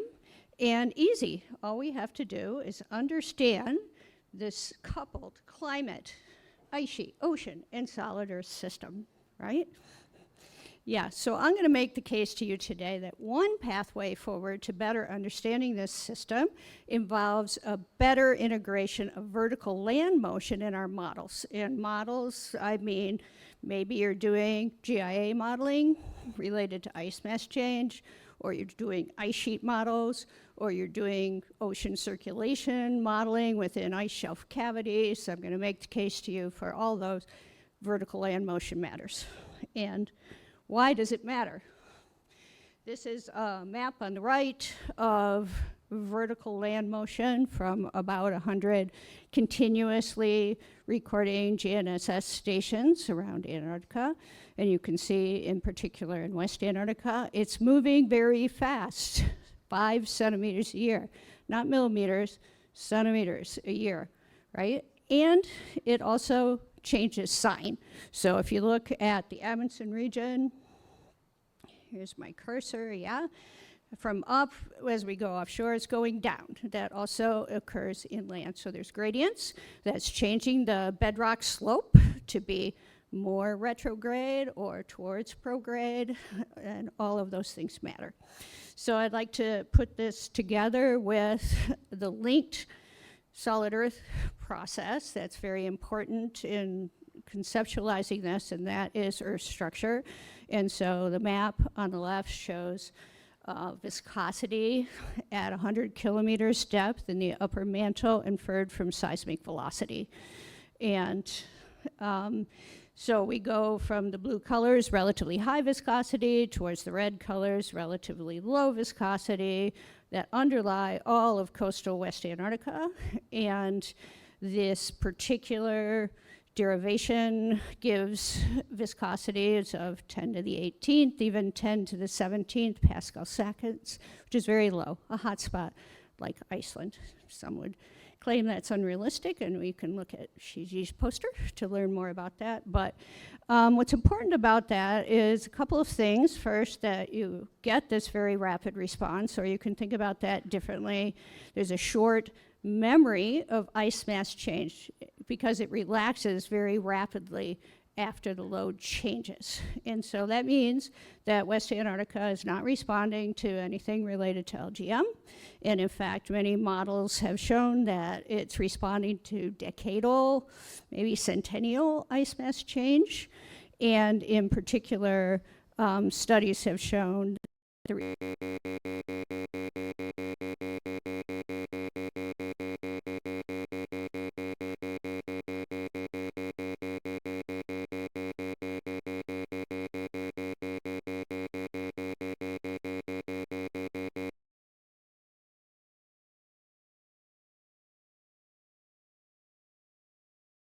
with time. And this is a figure from Barletta et al., where she's looking at the change over 100 years from left to right of rate of uplift or subsidence. And if you take this orange one here, this is Tony Mountain, one of our sites that's going up at 50 millimeters a year. In 100 years' time, it's going to be going up a meter a year, right? And the sites that are going down are going to be going down more rapidly. Okay, so how does this fit into the whole future projection picture? And there's many groups working on this. I'm just going to summarize with these couple of cartoons, which is from some work recently submitted and currently in review by Mariam Yousefi and Natalia Gomez. And what they've done that's new is they've managed to incorporate a fully 3D Earth model that captures this lateral variation in viscosity in the mantle with an ice sheet model, the Penn State ice sheet model, and they force it using IPCC climate scenarios. And in a nutshell, some key results relevant here is shown on the left. If there are low emission scenarios, and if we look at the lower left cartoon, what they find is that the rapid bedrock deformation together with the drawdown of sea level, which reduces ice flux across the grounding line, produces slower and less strong retreat of the ice sheet, and hence less contribution of the Antarctic ice sheet to global sea level. On the other hand, the high emission scenario shown over here on the right, the ice sheet retreats rapidly. It is not influenced by these same effects. However, Because the rapid bedrock deformation continues after a retreat, for the marine base ice sheet, that water in the marine basin is being expelled into the global ocean, actually producing a rise in sea level. So we know on this scale and with this type of modeling that this matters, but I want to make the case that we can learn more about processes from zooming in on particular problems. And so I'd like to highlight this particular topic of interest to many people in the room, which is Holocene ice sheet retreat and readvance. And I have cartoonized Johnny's figure from his paper here on the left, but this is from the Ross embayment, where there's various lines of evidence for retreat and reinvest. And one idea is that we have retreat, isostatic uplift, repinning, the ice sheet regrows, right? But modeling that's been done recently by Dan Lowry and others, looking at different kinds of foraging, suggests that maybe it's the change in oceanic circulation and temperatures of the water in the cavity that are a more likely driver of the readvance. Or maybe it's both. How could we look into this better? And this is the heart of my talk right now. I was inspired by a preprint online by Wild and others. I think it's still just a preprint status. And they looked at the Dotson and Crossan ice shelves, as you can see here. And so this particular diagram shows percent of tidal displacement. So if it's red, it's freely floating. You get the full tidal amplitude. If it's purple, it's fully grounded. It's 0% tidal motion. And they were looking at how these pinning points, the grounded bits, had changed with time in the past and into the future. They concluded that these pinning points would unground within 1 to 3 decades. However, they assume static bedrock, right? And my point is, well, you don't have to, because these red dots that are scattered around here are our GNSS sites. They nicely encompass this area. We know how fast it's moving. We can integrate that into the analysis, and we can use the Barletta modeling to project how fast those rates are going to change in the future. And so we can get a better answer if we do this. Similarly, they looked at reconfiguration of the glacial drainage systems and capture of drainage that would allow access into the deeper marine interior of the ice sheet. And they focused on this area here they called Kohler Saddle, where Kohler Glacier meets Smith West. And they said, oh, we've only got till 2035 or 40 until that is going to be connected. But we have a site right here at Slater Rocks. It's one of the ones that's uplifting at 5 centimeters a year. So I think we can reassess this and get a better answer by using the vertical land motion. And the oceanography cavity part of it, we heard today that the geometry is very important to it. This is also from the same paper where they're looking at access. So this is the modified circumpolar deep water, and if as this retreats, we're opening up new cavities and new access to the grounding line, but don't forget, that's changing, right? It's changing with time, and we need to consider that.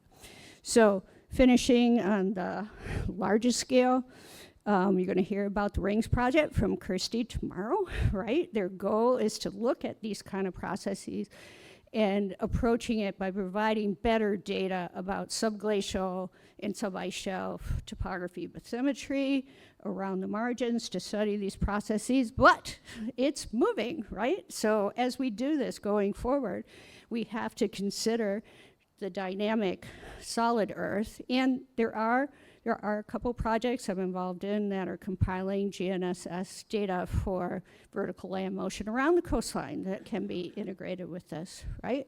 So I'm finished. This is really a call to this community who's involved in this kind of work to join together to better integrate this vertical land motion in our modeling as we go forward as a pathway to improve our ability to more accurately project future sea level. Thank you.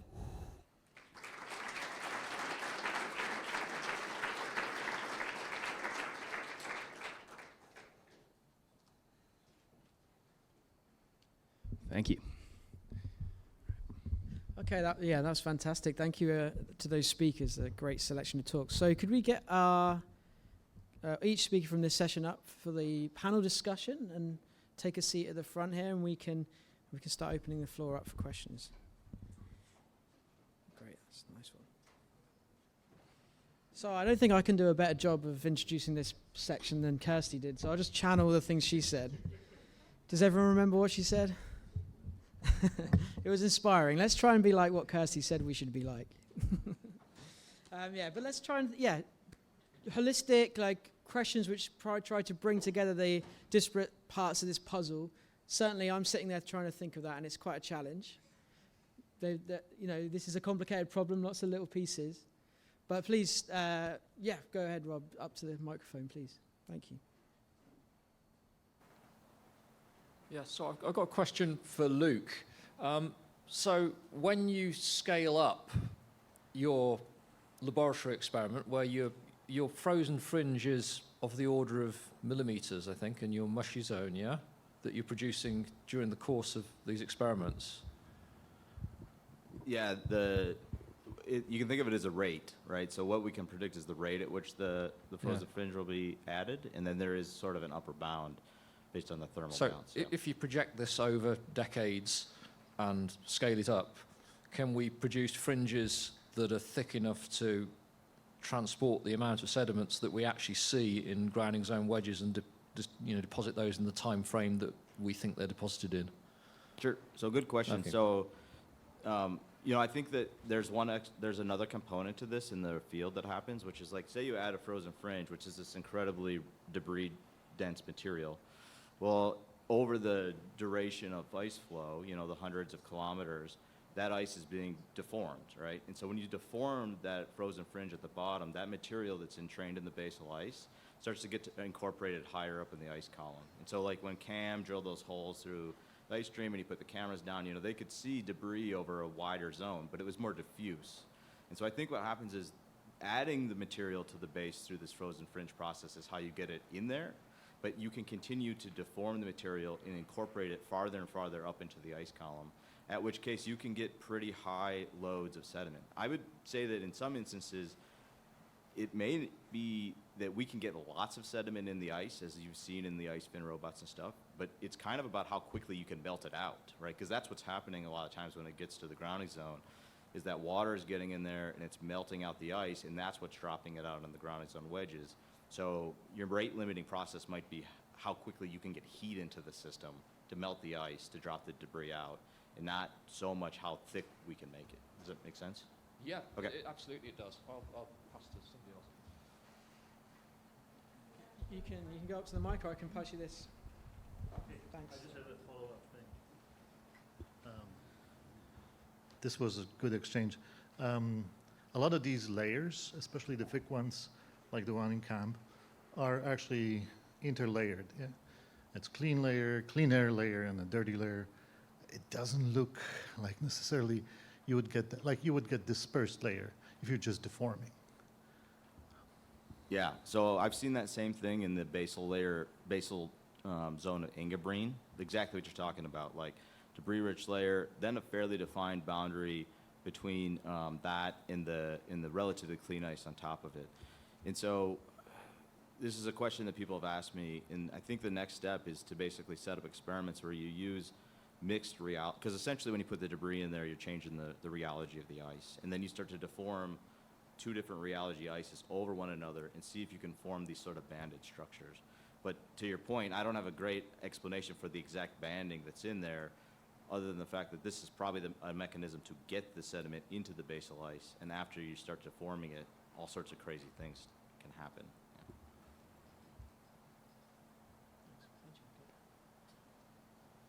This was a very fun session. Thank you. Michalea brought up NISAR, and I think maybe this is a direction that this group of talks could address. Interested in what types of questions the waste community should be interested in asking moving forward as we prep for the NISAR launch. Things like it's a left-looking satellite, so hopefully we'll be able to look more into interior Antarctica and think about interior ice dynamics like Andrew was thinking about. We had some talks with GNSS methods that could couple nicely with NISAR, and then Luke talked about phasal processes. I don't know if the group of you have questions in mind as this satellite mission is kind of getting closer. Well, my ideas have to do with Greenland, so if anyone has an Antarctic related idea, maybe they can chime in first. I think you should go for it with the Greenland ideas. Yeah, absolutely. Well, I'll be interested to see, once we have improved accuracies of ice velocities and surface features in the southeast, which is a really high accumulation area in Greenland. I think there probably opens a lot of doors for better understanding fern and water retention, and how we saw talk about, how water impacts ice flow. So I think we're going to get a lot closer to where we can really answer those questions with the improved velocity maps that we'll get in that area that has been previously a really challenging area because of the steep topography and high accumulation.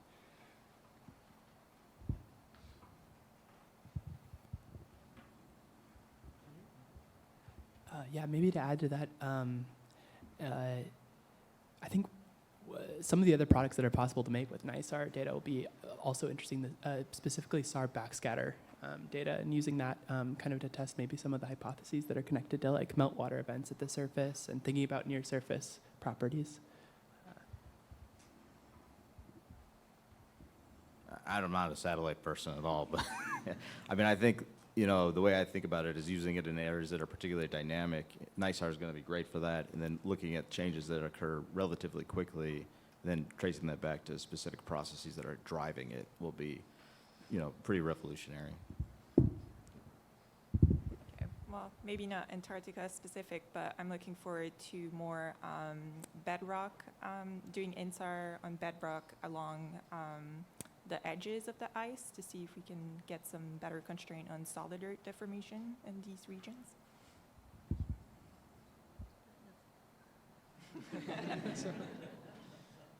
Canute, you standing up, ready? Oh, didn't see you there, sorry. Go ahead. Thank you for the talks. They were really interesting. I had a particular fascination with basal slipping.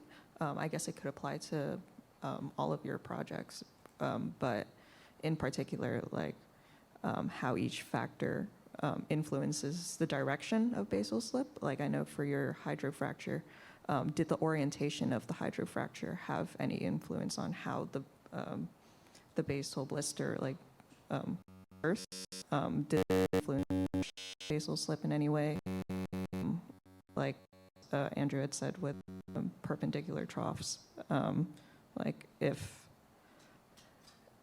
there were any anomalies in the sort of basal slip direction. Yeah.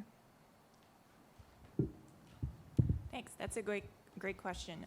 So we haven't, I didn't start looking into the specifics of like the exact hydrofracture geometry and how that translates to basal sliding, but from what I can tell is that like the hydrofracture opening has its own displacement signature, and then once the water is at the base, that's what causes the acceleration of the ice flow. So I would tend to say that no, the orientation of the hydrofracture doesn't matter in terms of basal sliding, but maybe I will be proven wrong.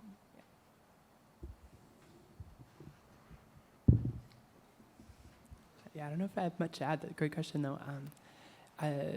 Maybe just that as it relates to kind of the landforms that we see at Hercdome, I think of basal slip as being part of kind of the mechanism that is conveying ice from the interior to the ice sheet margins. And that if you slip more, or the mechanics of slip are changing in time, then that's going to change kind of the nature of the ice sheet as a low-pass filter of climate forcing.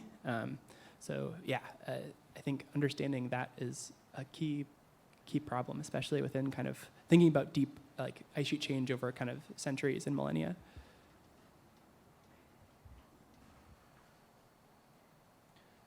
So my question is about how to use the information in these talks to look at basal slip, and so it pertains to several different presentations. So Stacy, you presented that we have a highly dynamic system that evolves quickly.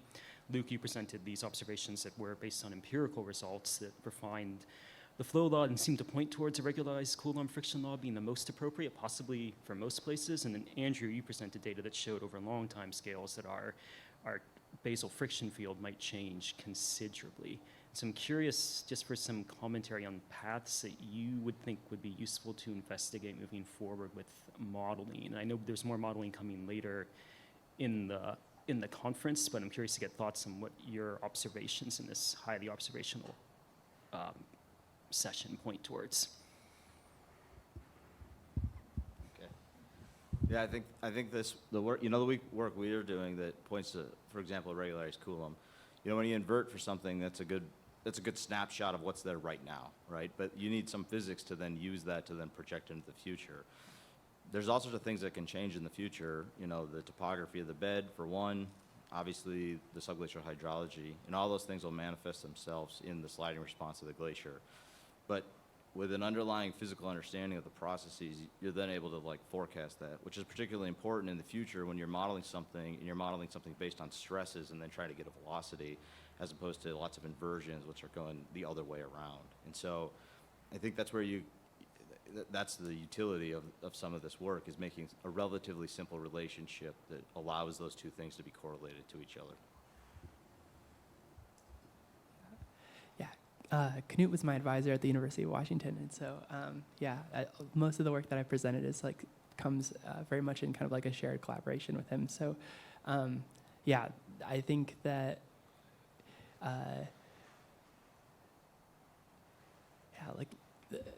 the topographies, I guess, that we image with swath systems are important partially because of just how they reduce our uncertainty and form drag.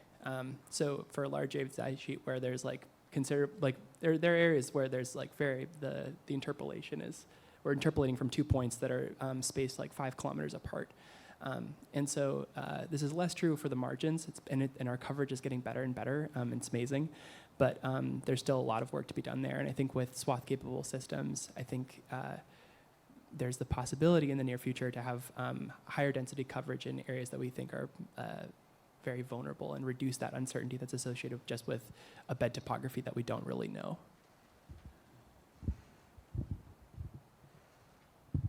Yeah, so I think in terms of modelings, so I see the data set we have is it's a perfect natural experiment where we have a basal injection of water. It's finite, it's a few hours long, and then we have a clear ice velocity response. So I'm looking forward to try to model this whole process using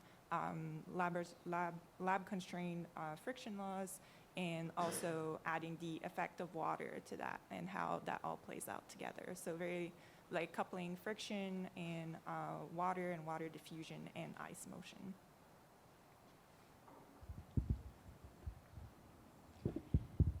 I'm afraid to comment because a week ago I got yelled at by ice sheet modelers for saying, well, you gotta make your model better.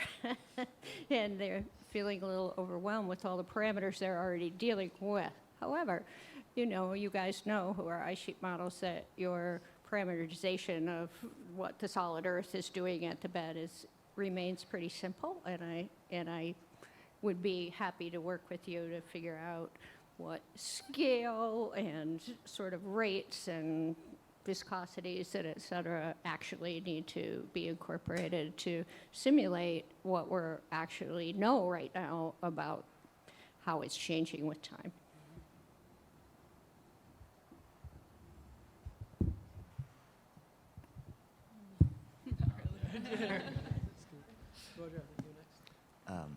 So this is a question about icebergs. There's some thought that one of the things that's holding the melange around Kingslake in place is the fact that there are big icebergs grounding sort of on the sill at the end of the fjord, or at least some people think that. Do you think that's an important effect around Greenland or not? And could uplift of a certain amount over the next century exacerbate that, or somehow stabilize melanges for longer? That example of there being the large icebergs kind of getting stuck and grounded is especially pronounced at that glacier. And because I think it goes from like over a kilometer to like 350-meter depth. I mean, it's quite a sticking point there. I don't know off the top of my head if there's any other like really excellent examples of that, but for that glacier, I think Jason Admonson had a paper where, in fact, because the front of the glacier is so far away from that mouth of the fjord we were looking at, it's probably has minimum effect actually on the calving at the front. I mean, it would have to get like super, super full. One big calving event at that glacier, I think, has like 10 times the order of magnitude of the stresses within the melange itself. So if anything, it might be kind of the opposite direction, where a big calving event can kind of disrupt a lot of the melange. Sometimes the icebergs just need to stay put long enough to kind of melt and unpop and kind of let the rest out. But that's a great question. I should probably look and see if that's really a good example anywhere else like that. Thanks. Quick follow-up on that, because so the sills, they may be bedrock or they may be sediments, but I feel like there's a connection here to ask between Terry and Andrew and Luke and Michalea about sedimentation rates versus uplift rates. And so, Terry, you're talking 5 centimeters a year in some places, but that's the upper end. And so what sedimentation rates are we talking about, and how does that compare? And Andrew, I'll bring into you as well with your MSGL. These things are forming over some time scales. That's also changing the bed. So out of all these factors, which are the most important? Well, I also would wonder if the sedimentation rates are changing, then the iceberg sizes are also probably changing and where that sediment is deposited. So there's probably a lot of interconnected pieces to that puzzle too, but I'll let some others chime in. I may let somebody else go first, but yeah. All right, so when you want to build your grounding zone wedge up, there's only 3 ways to get sediment there. You can move it fluvially, you can deform it at the ice bed interface, or you can entrain it in the ice and rain it out, right? And fluvial transport is going to be really effective in a place like Greenland, where you get superglacial waters of the bed. But in a place like Antarctica right now, it's not going to be. So you're probably looking at the other 2 as the leading order terms.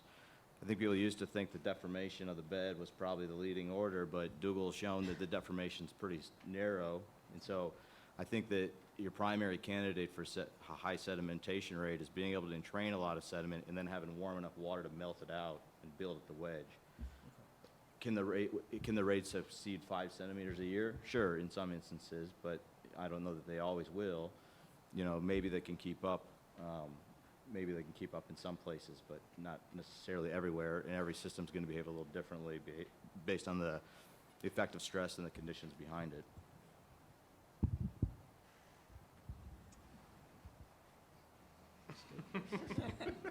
I wish I knew the answer. Well, Philip, I think you're good. You've got time still, yeah. I think. 5 All minutes. right. So yeah, I think the session was just a great example of how diverse the community at WAIS is. We heard about Antarctica, Greenland, ocean, ice, dirt, bedrock, satellites, the lab, in situ data. So trying to pull this all together and having this incredibly diverse community, I would have the question for each one of you: if you had near unlimited resources, like a couple $1 billion grants, you can shoot up your own satellite, you can hire everyone in this room to do a couple of years of work for you, what would you need to ideally get your research forward?